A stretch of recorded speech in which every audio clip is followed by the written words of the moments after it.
नमस्कार दोस्तों, the daily broadcast में आप सभी का स्वागत है। आज डेट है 17 मई और आज की इस वीडियो में हम करने वाले हैं द हिंदू न्यूज़पेपर के एडिटोरियल सेक्शन का डिटेल एनालिसिस। तो चलिए स्टार्ट करते हैं इस वीडियो को एडिटोरियल सेक्शन के साथ। आज हमें डिस्कस करने हैं 5 अलग अलग एडिटोरियल्स। हमें कौन से डिस्कस नहीं करने हैं वो हैं, पहले ये तो जो लॉकडाउन वाला है ये हमें डिस्कस नहीं करना, क्योंकि ये केरला की जो सिचुएशन है उसके बारे में बता रहा है कि केरला में जो लॉकडाउन हो रहा है उसकी वजह से लोगों को क्या फ़र्क पड़ रहा है। तो ये हमारे लिए उतना इम्पोर्टेंट नहीं है। ये वाला एडिटोरियल भी हमारे लिए उतना इम्पोर्टेंट नहीं है, क्योंकि राइटर ने मोस्टली इस एडिटोरियल में सिर्फ अपने ओपिनियंस दिए हुए हैं। ये वाला एडिटोरियल काफ़ी अच्छा एडिटोरियल है, इसको हम इन डेप्थ डिस्कस करेंगे, क्योंकि ये बताता है कि किस तरीके से कोवैक्सीन जो है उसको अलग अलग मैन्युफैक्चरर्स को उसका पेटेंट देना चाहिए ताकि जो प्रोडक्शन है इंडिया में वो और ज़्यादा बढ़ जाए। ये रोड इंडिया और चाइना के रिलेशंस के बारे में बात करता है कि किस तरीके से गलवान वैली से लेके अभी तक क्या कंडीशन चल रही है, तो इस पर भी थोड़ा बहुत नज़र डालेंगे। ये तो एक बहुत ही बेहतरीन एडिटोरियल है, इसको मैं स्टार मार्क कर रहा हूँ क्योंकि इसमें काफ़ी ज़्यादा अच्छे डेटा पॉइंट्स दिए हुए हैं और आप सच में इसको बहुत इन्जॉय करने वाले हैं। ये वाला आर्टिकल जो है सेंट्रल विस्टा प्रोजेक्ट के बारे में बताता है कि अभी कंडीशन देश में क्या चल रही है और गवर्नमेंट जो है किस तरीके से प्रोजेक्ट को आगे बढ़ा रही है। ये वाला आर्टिकल भी थोड़ा बहुत जो हमारे अभी आप कह सकते हैं कंडीशंस ट्राइब्यूनल की चल रही है उसके रिगार्डिंग बात करता है, किस तरीके से ये केस जो है सुप्रीम कोर्ट में गया। तो थोड़ा बहुत आइडिया हमारे पास इसके रिगार्डिंग भी होना चाहिए, क्योंकि इसके बारे में ज़्यादा लोगों को ज़्यादातर नहीं पता है। ये एक कार्टून दिया हुआ है, अब इस कार्टून को मैं आपको डिटेल में दिखाता हूँ। देखिए यहाँ पर ये है कार्टून, नीचे से ब्लास्ट दिखाया हुआ है, ऊपर से कुछ बर्ड्स दिखाई हुई हैं और यहाँ पर लिखा हुआ है द UN। अब ये आप इसको चलो अब इसको पिक्चर परसेप्शन टेस्ट समझ लीजिए। आप इससे क्या समझे ये आप मुझे कमेंट सेक्शन में लिख के बताइए। 2-3 लाइन में ही लिख के बता दीजिए कि क्या यहाँ पर चल रहा है, क्या दिखाने की एक्चुअल में कोशिश यहाँ पर की गई है। इससे मुझे पता चलेगा कि हाँ आप कितना करंट अफेयर्स को अच्छे से फॉलो कर रहे हैं और आप पिक्चर देखते ही यानी आप इसका एक व्यू देखते ही क्या समझ पाते हैं कि क्या कंडीशन डिपिक्ट की गई है या नहीं की गई है। लिख के कॉमेंट सेक्शन में ज़रूर बताइए। चलिए स्टार्ट करते हैं पहले एडिटोरियल के साथ। ये एडिटोरियल कोवैक्सीन की बात करता है। देखिए आज की डेट में भारत बायोटेक नाम की जो कंपनी है वो कोवैक्सीन को मैन्युफैक्चर कर रही है। अगर सीरम इंस्टीट्यूट ऑफ इंडिया की बात करूं तो सीरम इंस्टीट्यूट ऑफ इंडिया आज की डेट में कोविशील्ड मैन्युफैक्चर कर रहा है। लेकिन अगर मान लीजिए कि भारत बायोटेक के साथ साथ कोई और मैन्युफैक्चरर जैसे डॉक्टर रेड्डीज लेबोरेटरी हैदराबाद, वो एक आप कह सकते हैं जो वैक्सीन को मैन्युफैक्चर कर सकते हैं, ठीक है। तो इस टाइप के अलग अलग ऑर्गेनाइजेशंस को अगर हम कोवैक्सीन मैन्युफैक्चर करने के लिए पेटेंट दे दें तो डेफिनेट सी बात है हमारा वैक्सीन का प्रोडक्शन जो है वो स्केल अप हो जाएगा। ये तो अपने आप में बहुत कॉमन सेंस वाली बात है ना। तो वही चीज़ यहाँ पर भी बात की गई है कि क्योंकि हमारी पॉपुलेशन बहुत ज़्यादा है, अभी कोविड बहुत ज़्यादा बढ़ भी रहा है, तो उसका एक यूनिवर्सल सोल्यूशन जो है वो है स्विफ्ट वैक्सीनेशन। जल्द से जल्दी ज़्यादा से ज़्यादा लोगों को वैक्सीनेट किया जाना चाहिए ताकि हम सब कोरोना से लड़ पाएँ। लेकिन अगर हम अभी के डेटा की बात करें, 3% पॉपुलेशन हमारी कंट्री की ऐसी है जिसने कोरोना की वैक्सीन की 2 डोजेस ले चुकी हैं। 10.4% पॉपुलेशन ऐसी है जिसने अभी तक 1 डोज ली हुई है, ठीक है। और उसके बाद भी आपको पता होगा कि अभी कोविशील्ड का 13 से लेकर 16 वीक्स का सेकेंड डोज का टाइमिंग दे दिया है, जो काफ़ी ज़्यादा टाइमिंग है ना। तो डेफिनेट सी बात है एक बहुत मेजर तबका सोसाइटी का ऐसा होगा जो काफ़ी लेट सेकेंड डोज लेगा। वैक्सीन का जो प्रोडक्शन है उसको एनहेंस करने की ज़रूरत बिल्कुल है, ठीक है। तो अभी करेंटली इंडिया में कौन कौन सी वैक्सीन है, तो कोविशील्ड है, एक कोवैक्सीन है, इसके बाद स्पुतनिक वी जो वैक्सीन जो रशिया से आ रखी है, ये वैक्सीन भी इंडिया में आ तो चुकी है लेकिन अभी तक इसको एक्चुअल में पब्लिक को नहीं लगा रहे हैं। अगर इसका कमर्शियल प्राइस बात करो तो 995 रुपीज़ पर डोज के हिसाब से इसको सेट किया गया है। अब देखते हैं गवर्नमेंट इसको कब लगाती है, या लगाती भी है या नहीं लगाती है, देखते हैं। अब उसके बाद अगर हम बात करें कर्नाटक और महाराष्ट्र जैसे राज्यों में 18 से 44 साल की एज तक के लोगों को जो वैक्सीनेशन हो रहा था उसको रोक दिया है। क्यों? क्योंकि वैक्सीन की डेफिशिएंसी पाई जा रही है, ठीक है। उसके अलावा यहाँ पर यह भी बात किया गया है कि सीरम इंस्टीट्यूट ऑफ इंडिया और भारत बायोटेक ने सरकार से ये वादा कर रखा है कि वो अपना प्रोडक्शन कैपेसिटी को मैक्सिमम तक एनहेंस करके ज़्यादा से ज़्यादा प्रोडक्शन जो है विद टाइम करेंगे ताकि मेजर तबका जो है वो वैक्सीन ले पाए, ठीक है। उसके अलावा भारत और साउथ अफ्रीका एक साथ लड़ रहे हैं किस चीज़ के लिए? पेटेंट वेवर्स के लिए, क्योंकि आपको भी पता होगा कि आज की डेट में ट्रिप्स के सामने बहुत सारे कंट्रीज़ ऐसी हैं प्रोमिनेंटली, जैसे जर्मनी, जो आज की डेट में हमारे अगेंस्ट हैं कि पेटेंट वेवर इंडिया को नहीं देना चाहिए। तो इंडिया इस चीज़ के को अपोज कर रहा है। इंडिया और साउथ अफ्रीका कह रहे हैं कि पेटेंट वेवर देना चाहिए ऐसे क्राइसिस के टाइम में जहाँ पर लोगों को ज़्यादा से ज़्यादा ज़रूरत है वैक्सीन्स की। ये एक तो ये चीज़ हो गई, ठीक है। मतलब एक सिंपल आइडिया ये ले लीजिए कि इंडिया इंटरनेशनली इस चीज़ के लिए फाइट कर रहा है कि पेटेंट वेवर देना चाहिए, ताकि इंडिया के पास भी वो पेटेंट आए और इंडिया भी अलग अलग वैक्सीन को मैन्युफैक्चर करके ग्लोबली भी डिस्ट्रीब्यूट कर पाए और अपनी जो खुद की पॉपुलेशन है उसको भी वैक्सीनेट कर पाए। लेकिन अगर डोमेस्टिक अफेयर्स की बात करो, यानी अंडर इंडिया के क्या चल रहा है, तो इंडिया के अंडर क्या चल रहा है कि इंडिया जो है एक्साइज ऑफ स्टैट्यूटरी पावर्स, यानी ये कह रहा है कि एक तरीके से जो पेटेंट एक्ट 1970 है, यहाँ पर इस एक्ट के तहत हमें क्या करना है, पेटेंट देना नहीं है अलग अलग ऑर्गेनाइजेशंस को, ठीक है। इंडिया इंटरनेशनली तो कहता है कि पेटेंट पे छूट होनी चाहिए ताकि सब वैक्सीन मैन्युफैक्चर कर पाएँ, लेकिन इंडिया के अंदर ही इंडिया ये कहता है कि हम इंडिया की हर कंपनी को पेटेंट वेवर नहीं दे सकते, यानी एक तरीके से पेटेंट फ्री में नहीं दे सकते, ठीक है। इंडिया ये चीज़ कह रहा है। तो ये चीज़ एक तरीके से कॉन्ट्राडिक्टरी है, क्योंकि इंटरनेशनली हम कहते हैं कि हमें पेटेंट पे छूट दो, लेकिन हम अपनी खुद की जो कंपनियां हैं उनको पेटेंट पे छूट नहीं दे रहे हैं, ठीक है। तो ये तो मतलब अपोजिट चीज़ें हो गई ना एक तरीके से। उसके अलावा ये एग्रीमेंट जो है कौन सा, जो इस पेटेंट एक्ट 1970 है, इसके तहत एक्सेप्शंस क्या क्या हैं, देखिए। सेक्शन 100 जो पेटेंट एक्ट 1970 के तहत आता है, वो ये अलाउ करता है केंद्र सरकार को कि वो कुछ स्पेसिफिक कंपनीज को लाइसेंस दे सकें ताकि वो वैक्सीन को मैन्युफैक्चर कर सकें।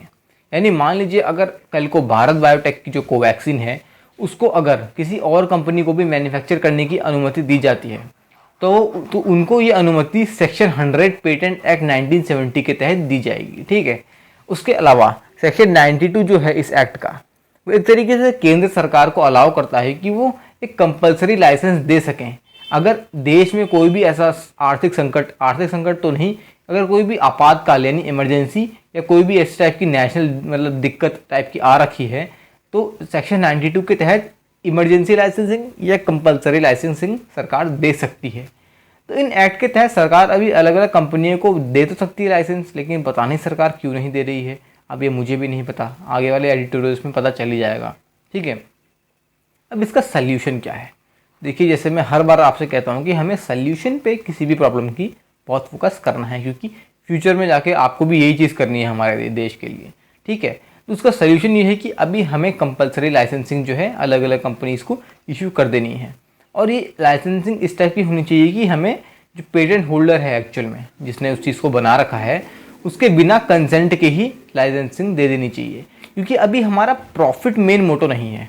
देखिए अभी हमारा मेन मोटो प्रॉफिट ना होके क्या है, लाइव्स का कंजर्व करना, लाइव्स को बचाना। जितनी ज़्यादा जानें हम बचा सकते हैं वो हमारे लिए ज़्यादा अभी इम्पोर्टेंट है। तो इसलिए पहला सोल्यूशन तो हमें ये चीज़ करनी चाहिए, ठीक है। उसके अलावा यहाँ पर एग्जांपल दिया गया है किस तरीके से भारत बायोटेक ने कोवैक्सीन मैन्युफैक्चर करी हुई है, तो भारत बायोटेक अलाउ कर सकता है अलग अलग कंपनी उसको कोवैक्सीन मैन्युफैक्चर करने के लिए। उसके अलावा यही काम ICMR भी कर सकता है, अलग अलग पब्लिक सेक्टर वैक्सीन मैन्युफैक्चरर्स को लाइसेंस दे के, ठीक है। जैसे एग्जाम्पल दे देते हैं, 2 सेंट्रल PSUs हैं हमारे, कौन से, इंडियन इम्यूनोलॉजिकल्स लिमिटेड और BBCOL, ठीक है। अब इसका फुल फॉर्म ढंग से मुझे भी नहीं पता, लेकिन ये 2 कंपनियां ऐसी हैं जो ऑलरेडी भारत बायोटेक के साथ एग्रीमेंट में आ चुकी हैं कि भारत बायोटेक उनको लाइसेंसिंग देगा और वो वैक्सीन को मैन्युफैक्चर करेंगे। तो देखिए ये डेफिनेट सी बात है, ये काफ़ी अच्छे सोल्यूशन है, काफ़ी रियलिस्टिक सोल्यूशन मैं इन्हें कहूँगा, क्योंकि एक्चुअल में अगर ये किया जाए तो डेफिनेट सी बात है वैक्सीन का प्रोडक्शन स्केल अप होगा और जो डेफिशिएंसी वैक्सीन की आ रही है ना वो ख़त्म हो जाएगी। बढ़ते हैं अगले एडिटोरियल की तरफ, यह है सेंट्रल विस्टा को लेके। आज की डेट में सरकार में बहुत सारे ऑब्जेक्शंस क्वेश्चंस उठ रहे हैं, क्यों, क्योंकि एक तो देश में बहुत क्राइसिस चल रहा है और अपोजिशन का और लोगों का ये कहना है कि सरकार उस पॉइंट ऑफ टाइम में सेंट्रल विस्टा के रीडेवलपमेंट में फोकस करने में लगी हुई है, ठीक है। इस प्रोजेक्ट के अंदर क्या चीज़ है, एक तो नई पार्लियामेंट की बिल्डिंग बनाना, ऊपर से प्राइम मिनिस्टर और वाइस प्रेसिडेंट के लिए नए घर बनाना, ठीक है।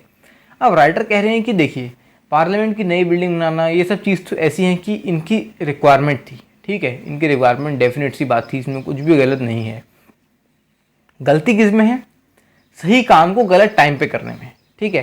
काम भले ही ये अच्छा है, लेकिन अभी जो टाइम है जिसमें काम किया जा रहा है ये टाइम सही नहीं है, क्योंकि अभी का टाइम क्राइसिस से डील करने का है, ऐसा राइटर कहना चाहते हैं। ठीक है, तो यहाँ पर सही चीज़ हो रही है गलत टाइमिंग में। ठीक है, अब यहाँ पर बात यह है कि आज की डेट में जो भी सरकार कर रही है ना सेंट्रल विस्टा का डेवलपमेंट, इससे हो क्या रहा है, पब्लिक का सरकार की तरफ बहुत ज़्यादा डिसरिगार्ड आ रहा है। लोग जो है सरकार की बहुत आलोचना कर रहे हैं। ठीक है, लेकिन सरकार ने यानी केंद्र सरकार ने ये चीज़ ठान ली है कि 2024 तक यानी अगले लोकसभा इलेक्शन से पहले पहले ये प्रोजेक्ट को कंप्लीट करना ही करना है। तो अब देखिए यहाँ पर कोई वेलफेयर वाला काम तो ऐसा नज़र नहीं आता। ठीक है, यहाँ पर सिर्फ दिखाया जा रहा है कि किस तरीके से इलेक्शन से पहले पहले इस मेजर प्रोजेक्ट को कंप्लीट करना है। पिछले हफ्ते 76 स्कॉलर्स, आर्टिस्ट, राइटर्स, क्यूरेटर्स और म्यूजियम प्रोफेशनल्स जो हैं इस प्रोजेक्ट के कंस्ट्रक्शन को रिव्यू करने आए। तो यहाँ पर कंसर्न उनका किस चीज़ पे है, उनका कंसर्न है national museum of India, Indira Gandhi national centre for arts और नेशनल आर्काइव्स एंड एक्सचर। इन सब चीज़ों पे उनका बहुत ध्यान और कंसर्न है, क्योंकि ये सब चीज़ ऐसी जो है जिनको डेमोलिश किया जाएगा, गिरा दिया जाएगा। ठीक है, गिराया इसलिए जाएगा क्योंकि उनकी जगहों पे ये नई बिल्डिंग्स जो हैं, पीएम रेजिडेंस, वाइस प्रेसिडेंट का रेजिडेंस, ठीक है, ये सब चीज़ें उनकी जगहों पे आएंगी, इसलिए इनको गिरा दिया जाएगा। तो ये एक्सपर्ट कहते हैं कि इन सब चीज़ों को गिराने की ज़रूरत नहीं है और पब्लिक ओपिनियन लेने की पहले ज़्यादा ज़रूरत है इन सब चीज़ों को डेमोलिश करने से पहले। ठीक है, उसके अलावा यहाँ पर एक और मेजर कंसर्न लोगों का और राइटर्स का इन सब का ये आ रहा है कि जो इतने बड़े चेंजेस हो रहे हैं इनका एक सोसाइटी के या पब्लिक के पॉइंट ऑफ व्यू से कोई भी ओपिनियन नहीं लिया गया है। ये प्रोजेक्ट डायरेक्टली कर दिया गया है बिना ये जाने कि क्या लोग इस प्रोजेक्ट पे क्या ओपिनियन रखते हैं। तो इस चीज़ को जानने की ज़रूरत थी, चीज़ें ओपेक होनी चाहिए थी, ऐसा यहाँ पर राइटर कहना चाह रहे हैं। ठीक है, सरकार की ये सब चीज़ तो हो ही रही हैं, ऊपर से सरकार के कुछ ऐसे एक्शंस भी हैं जो लोगों में गुस्सा पैदा कर रहे हैं। जैसे अभी क्या किया गया कि वहाँ पर जो कंस्ट्रक्शन हो रहा है सेंट्रल विस्टा के आसपास, वहाँ पर फोटोग्राफी जो है उसको भी बैन कर दिया गया, कंस्ट्रक्शन की फोटोग्राफी को। तो लोग अब और ज़्यादा गुस्सा हो रहे हैं कि भाई ऐसा भी क्या कर रहे हो कि फोटोग्राफी भी बैन कर दी है। तो ठीक है, तो ये ऐसे एक्शंस जो होते हैं ना, ये एक तरीके से ना आलोचना करने के लिए लोगों को इन्वाइट करते हैं, ऐसा हो जाता है सीन। ठीक है, तो इसलिए यहाँ पर अब देखते हैं कि इसमें आगे जाके क्या डेवलपमेंट्स होने वाली हैं। अभी तो खैर ये सब चीज़ें जो चल रही थी मैंने आपको बता दी हैं। ये वाला आर्टिकल इंडिया चाइना के कुछ रिलेशंस की बात करता है, बता रहा है कि किस तरीके से कुछ पॉइंट ऑफ टाइम पहले, आज से 1 साल पहले इंडिया और चाइना का बहुत मेजर एंगेजमेंट हो गया था पैंगोंग त्सो के आसपास। ठीक है, तो वहाँ पर इतना मेजर एंगेजमेंट हुआ और अभी के टाइम हम देख रहे हैं कि धीरे धीरे हम डिसएंगेजमेंट करने में लगे हुए हैं। तो उस टाइम में इन्वॉल्वमेंट जो हुआ था कहाँ पर हुआ था, डेप्सांग प्लेन्स, गलवान घाटी में हुआ था, गोगरा हॉट स्प्रिंग्स में हुआ था, पैंगोंग त्सो के आसपास इतने सारे लोकेशंस पे बहुत बड़ा एंगेजमेंट इंडिया और चाइना का हो गया था। उसके बाद जब एंगेजमेंट हुआ, काफ़ी टाइम फेस ऑफ जब हुआ, उसके बाद इंडिया ने क्या किया, कैलाश रेंज की काफ़ी हाइट्स तक ऑक्यूपाई जो थी पोस्ट्स कर ली थी। लेकिन उसके बाद फरवरी में हमने डिसएंगेजमेंट के लिए एग्री कर लिया।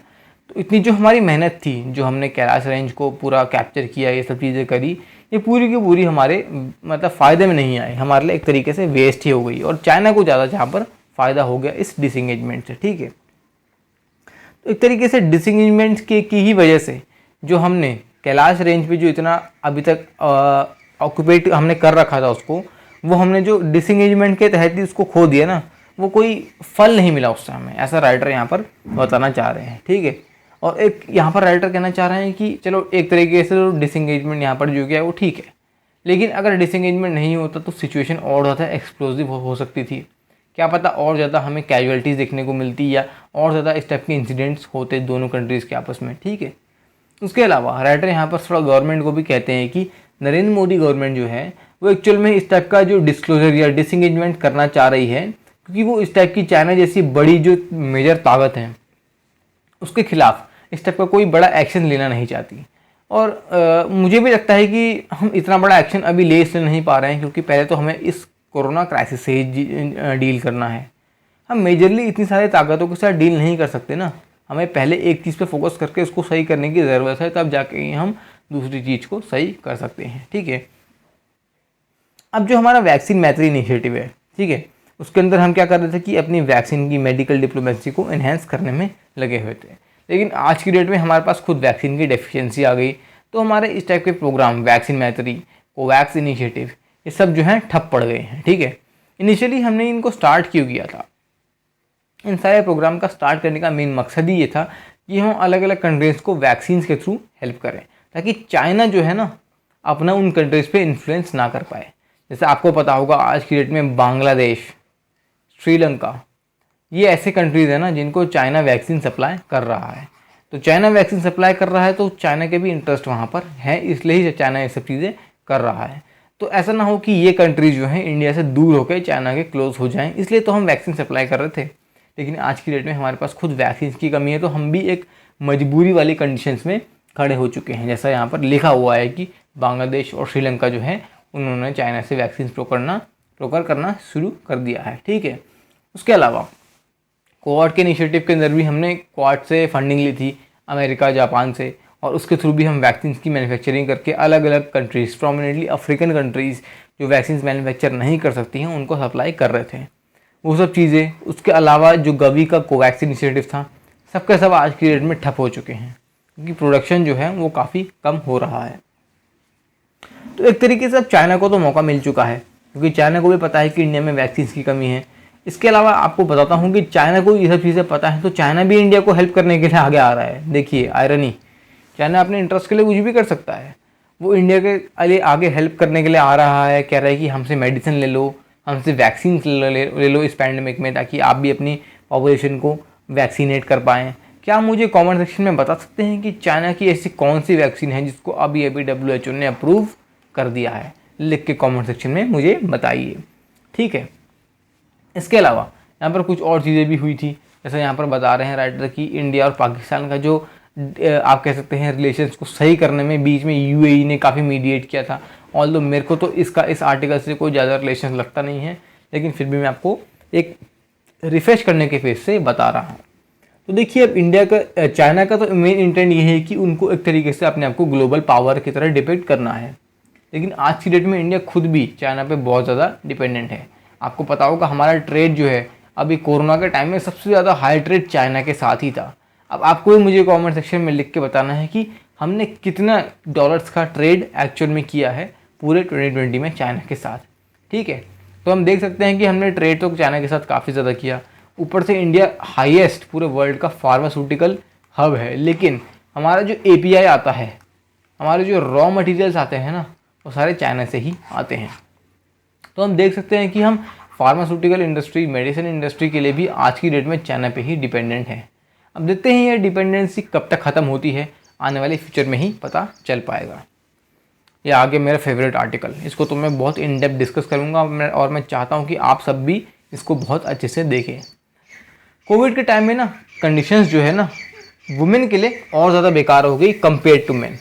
अब मेन के लिए क्या है, मेन को तो यार एक पॉइंट ऑफ टाइम में मेन की जॉब लॉस हुआ था, लेकिन आज की डेट में हम देख रहे हैं कि मेन जो है अपनी जॉब को दोबारा रीगेन कर रहे हैं। लेकिन अगर विमेन की बात करूं तो क्या विमेन को भी उनकी जॉब का रीगेन हुआ है? इस चीज़ को हम इस आर्टिकल में इन डेप्थ में देखने वाले हैं, और इस आर्टिकल में काफ़ी अच्छी रिपोर्ट्स भी दी गई हैं जिनके बारे में हम डिटेल में देखेंगे। बताया गया है कि वुमेन वर्कर्स एक ऐसा मेजर प्रोपोर्शन है हमारी सोसाइटी में जो आज की डेट में कोरोना का बर्डन ज़्यादा सह रहा है कंपेयर टू मैन। ठीक है, कैसे? अगर हम 2020 की बात करें तो जेंडर एम्प्लॉयमेंट गैप तो पहली बात बहुत ज़्यादा था, क्योंकि वर्किंग वुमेन सिर्फ 18% थी हमारी कंट्रीज़ में कंपेयर टू 75% वर्किंग मैन।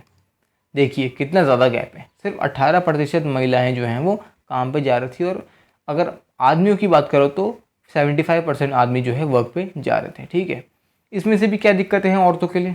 पहला तो है लैक ऑफ गुड जॉब्स, अच्छी जॉब्स की कमी औरतों के लिए। ठीक है, रिस्ट्रिक्टिव और सोशल नॉर्म्स बहुत सारे होते हैं, ये तो मुझे एक्सप्लेन करने की भी ज़रूरत नहीं है, आपको पता ही होगा। उसके अलावा हाउस होल्ड वर्क का बर्डन भी तो उन पर बहुत ज़्यादा होता है। ये सब चीज़ें आप देख सकते हैं। जो भी चीज़ मैंने रेड में या पिंक, आपको पिंक दिखाई दे रहा होगा, तो पिंक में जो मैंने हाईलाइट करी हैं ये काफ़ी इंपॉर्टेंट चीज़ें हैं आपके लिए, और इनको आप स्टार मार्क करके नोट कर लीजिएगा। स्टेट ऑफ वर्किंग इंडिया 2021 की रिपोर्ट जो है काफ़ी इंपॉर्टेंट रिपोर्ट है, उसने ये सारा का सारा डेटा जो है हमें दिया हुआ है। तो मैं आपको एग्जांपल देता हूँ। मान लीजिए कि आप GD में बैठे हैं, तो अगर सब लोग यही कहेंगे कि वुमेन पे जो बर्डन है वो काफ़ी बढ़ चुका है कोरोना में, ये ठीक है, लेकिन फैक्ट के साथ बहुत कम लोग कहते हैं। तो अगर आप वहीं पर ये बात कहें कि state of India 2021 state of working India 2021 की रिपोर्ट के अकॉर्डिंग 18% वुमेन हैं जो सिर्फ वर्क कर रहे हैं कंपेयर टू 75% ऑफ मेन। तो ये दिखाता है कि आपको करंट अफेयर्स की कितनी अच्छी नॉलेज है, ठीक है।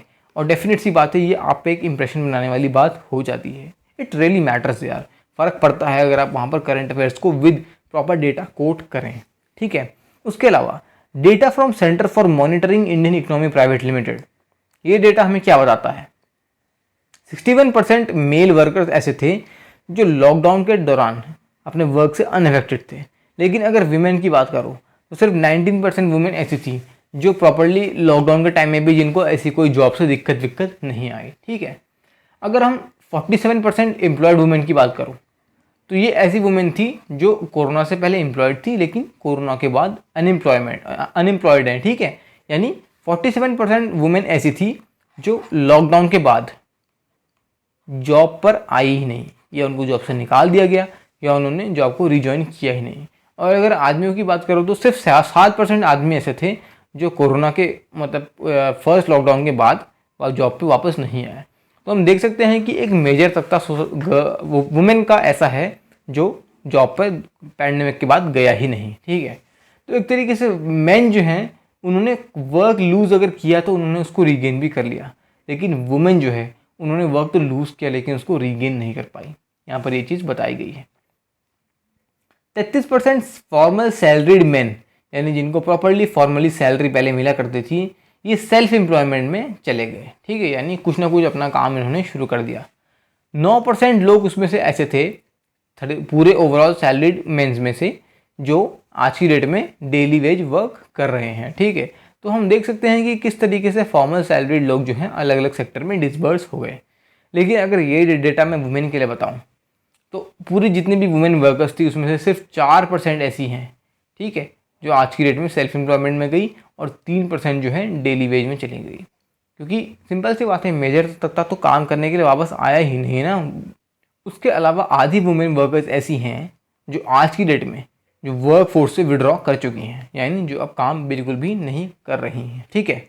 सितंबर से अक्टूबर 2020 के बीच में अगर डेटा देखा गया तो एक डेली वेज वर्कर जो है 7,965 रुपया अर्न कर रहा था compare to self employed worker. यानी एक सेल्फ एम्प्लॉयड वर्कर 12,955 यानी 13,000 रुपया ही आप कह लीजिए इतना कमा रहा था।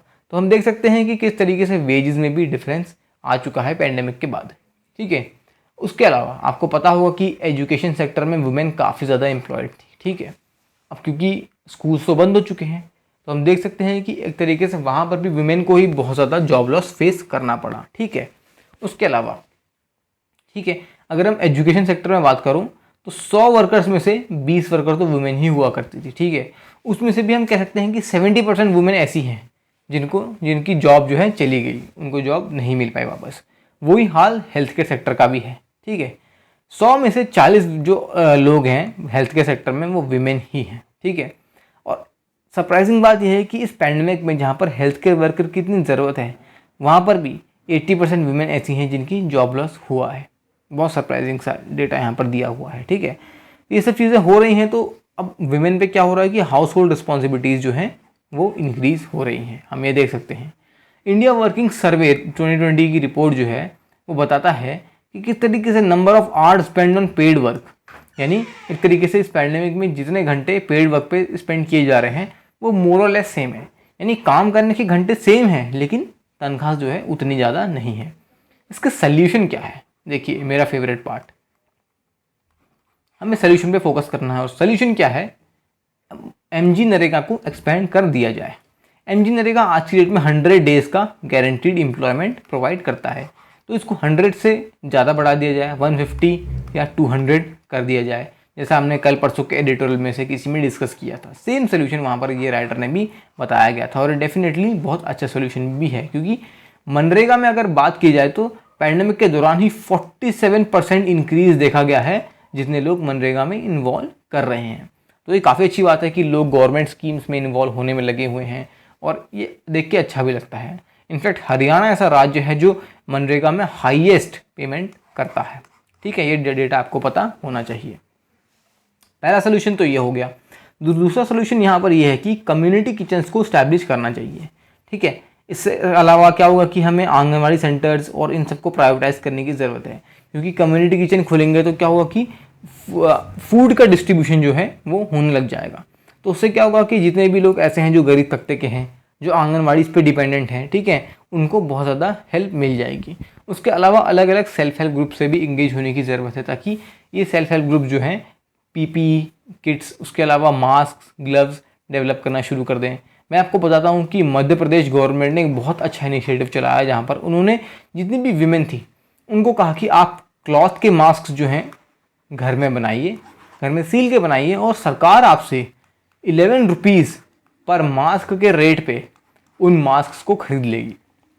इससे क्या हुआ कि मान लीजिए कि अगर एक वुमेन एक दिन में 10 मास्क भी बनाती है तो उसको हर दिन का 110 रुपया मिल रहा था सरकार की तरफ से। सिंपल सी बात है, ये विमेन को एम्पावर भी कर रहा था, और उसके अलावा सरकार जो है उसको, मतलब सरकार को अच्छी क्वालिटी के मास्क जो है सही दाम पे मिल भी पा रहे थे। तो देखिए, डेफिनेट सी बात है, इस टाइप के स्टेप्स जो है स्टेट गवर्नमेंट को भी लेने चाहिए। ये मेरा पर्सनल ओपिनियन है, ऐसा मैंने आपको बताया। आपको कितना सही और गलत लगता है ये आप अपनी तरफ से सोचिए, ठीक है। उसके अलावा यहाँ राइटर कहते हैं कि 5,000 रुपये का अगले 6 महीनों के लिए लोगों को एक तरीके से हार्डशिप अलाउंस देना चाहिए, ठीक है। उससे क्या होगा कि इस टाइप की जो विमेन हैं, जो डोमेस्टिक बर्डन से दबी हुई हैं, उनको बहुत ज़्यादा हेल्प मिलेगी। तो एक तरीके से समय आ चुका है कि हमको अपने बोल्ड यूनिवर्सल बेसिक राइट्स को रियलाइज़ करना चाहिए, सर्विसेज को रियलाइज़ करना चाहिए, और सरकार को एक तरीके से पब्लिक इन्वेस्टमेंट हेल्थ पे, एजुकेशन पे, ठीक है, चाइल्ड और एल्डरली केयर पे एक्सपेंड करने चाहिए, क्योंकि इन सेक्टर्स में वुमेन जो है काफ़ी ज़्यादा इन्वॉल्व है। एक तरीके से हम ऐसा करेंगे तो वुमेन जो है डायरेक्टली इन सब चीज़ों में एम्प्लॉय हो जाएंगी, और ये उन पर डोमेस्टिक बर्डन जो है उसको काफ़ी कम कर देगा। बहुत ही बेहतरीन एडिटोरियल था यार, क्योंकि इसमें इतना डेटा दिया हुआ था ना, और हम जैसे लोगों के लिए जो प्रिपरेशन कर रहे हैं, मेरे और आप जैसे लोगों के लिए इस टाइप की चीज़ें ना बहुत इंपॉर्टेंट हो जाती हैं। अगला आर्टिकल बात करता है ट्राइब्यूनल सिस्टम की, कि किस तरीके से उनको रिस्ट्रक्चर किया जाना चाहिए। केंद्र सरकार ने कई सारे एपिलेट ट्राइब्यूनल्स जो हैं उनको एबॉलिश कर दिया है, ख़त्म कर दिया है, ठीक है, और उनका जुरिस्डिक्शन जो है अभी की जो जुडिशियल बॉडीज़ हैं उनके ऊपर ट्रांसफ़र कर दिया गया है। और ये किस एक्ट के तहत हुआ है? ट्राइब्यूनल रिफॉर्म ऑर्डिनेंस 2021 के थ्रू। ये एक ऑर्डिनेंस के थ्रू हुआ है, ठीक है, इस चीज़ को आप ध्यान रखिए। लेकिन ये ऑर्डिनेंस जो है आज की डेट में सुप्रीम कोर्ट में चैलेंज हो चुका है। एग्जाम्पल, ऐसे कौन कौन से ट्राइब्यूनल्स हैं जिनको एबॉलिश किया गया है?